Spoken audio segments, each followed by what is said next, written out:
Tapos ngayong araw nga pala ay birthday ng aking anak na bunso, kaya't kami nagsimba muna bago kami dumiretso sa mall. At ito na nga napataksi na nga kami ng di oras dahil sobrang init nga pala ngayong araw. Hindi mo na nga rin alam kung saan ka pupunta at o saan ka sasakay, sobrang init. Lalo na ngayon pag nag-jeep ka, grabe, tapos siksikan pa sa jeep. Fast forward na nga tayo, nandito na nga kami sa mall at hinihintay na nga lang namin yung mga kasama namin dyan. Hinihintay nga namin sila ay nagkukwentuhan kaming mag-iina dito at ito yung mga anak ko, diba? Sabi ko nga sa kanila maglakad-lakad muna tayo at magtingin-tingin tayo na makakain na pika dahil gutom na nga kami. Dahil anong oras na nga pala dyan, mag-aalas 3 na hindi pa kami nagtatanghalian. Nagtitingin-tingin kami kung anong makakain namin dito. Tatawid nga kami dyan sa kabilang side dahil natanaw ko nga may food court din dun sa kabila.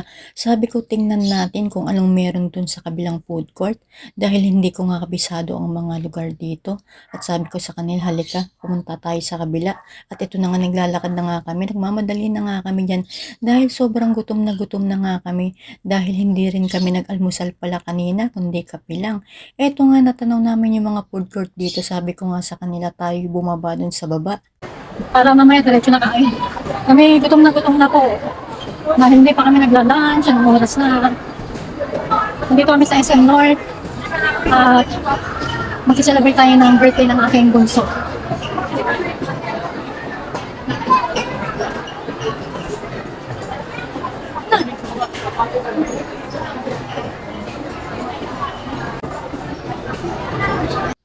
Pagkababa nga namin, nakita na kaagad namin itong mga pika-pika dito. Sabi ko nga tara kumain na tayo dahil tayo gutom na para mamaya medyo may laman ng tiyan natin. Pinapili ko na nga sila kung ano gusto nilang kainin at napili namin pare-parehas kikiam na lang dahil tuwan-tuwa nga kami sa cake kaya napakatataba. At ito na nga, napa-order na nga kami na neto na yung order namin. Umupo na nga kami dito sa may upuan dito. Order nga kami kanina ay biglang dumating tong asawa ko. Sabi niya hirap na hirap ko kayong hanapin. Sabi ko napakalaki kasi itong SM North at hintayin na lang natin kako yung ibang kasama natin bago tayo kumain. Nagkukwentuhan na nga lang muna kami dyan habang kami kumakain. Ang sabi ko nga sa asawa ko yung mag-ikot-ikot muna kami at titingnan din namin kung saan kami mapapakain. Kasi nga para pagdating ng mga kasama namin alam na namin kung saan kami kakain. At ito na nga, bumaba na nga kami dito sa basement. Pagkababa nga namin dyan ay nakita na namin yung mga kasama namin kumain kaya napaakyat kami alis sa taas. Dahil dito nga namin napiling kumain kaya pumasok na kami sa loob. Ito na nga may birthday niya, Chinita. Tuwang-tuwa nga yung anak kong bunso dyan dahil ngayon lang nakita yung tita niya. At habang nag-order nga tong asawa ko, nagtatanungan kami kung anong kakainin namin. Ang sabi ko sa kanila, bahala kayo, basta ako kakain lang. Binigay nga sa amin tong pagkain na to, libre daw to, kaya nilantakan na namin lahat. Ang kinakain nga namin yan, biglang nilabas itong unang aming menu at ang tinatawag nilang pork lechon curry, o diba? Sila nga pala maglitimpla niyan habang inihahain sa'yo.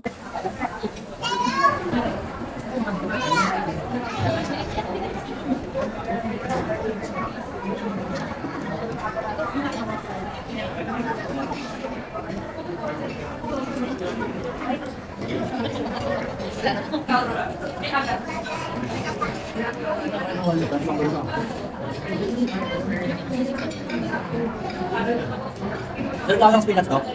Anong spinach?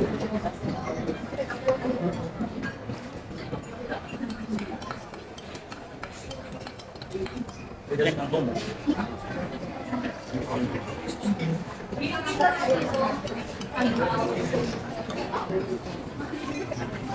Ayun na.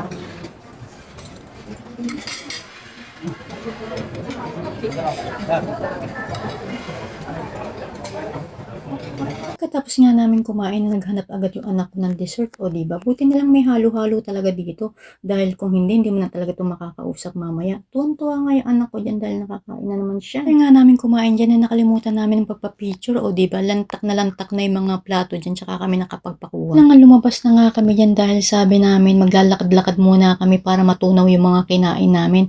Sobrang nabusog nga kami dyan, grabe, napakasarap ng pagkain. Habang naglalakad nga kami, etong magtitita na to ay nagkukwentuhan. Mukhang na-miss nila ang isa't isa. Kaya hinayaan na namin sila magkwentuhan. At manonood nga pala sana kami ng sine kaso nga anong oras na matatapos dahil may pasok pang mga anak ko bukas. So hindi na lang kami manonood ng sine, uuwi na nga lang kami. Pupunta na nga kami dun sa sakayan dahil anong oras na rin baka habutin kami ng hating gabi. Habang naglalakad nga kami diyan, itong asawa ko gusto magpa-picture sa anak niya kaya pinagbigyan ko na. Lumabas na nga kami ng mall dahil kami sasakay na, tumawid na kami dito sa kabila. Nagpahatid nga ako sa asawa ko dahil hindi ko nga kabisado yung mga daanan dito, baka kami maligaw. Si Julian pala sasabay sa papa niya, si Justin naman ang kasama ko pa uwi. Magko-commute nga pala kaming dalawang mag-ina dahil nga wala akong dalang motor. At ito na nga, nandito na nga kami, napakahaba ng pila, grabe. Baka aabutin kami ng gabi pag ganito talaga ang pila. At ito na nga, hanggang dito na lang guys. Paalam sa inyo. Bye-bye!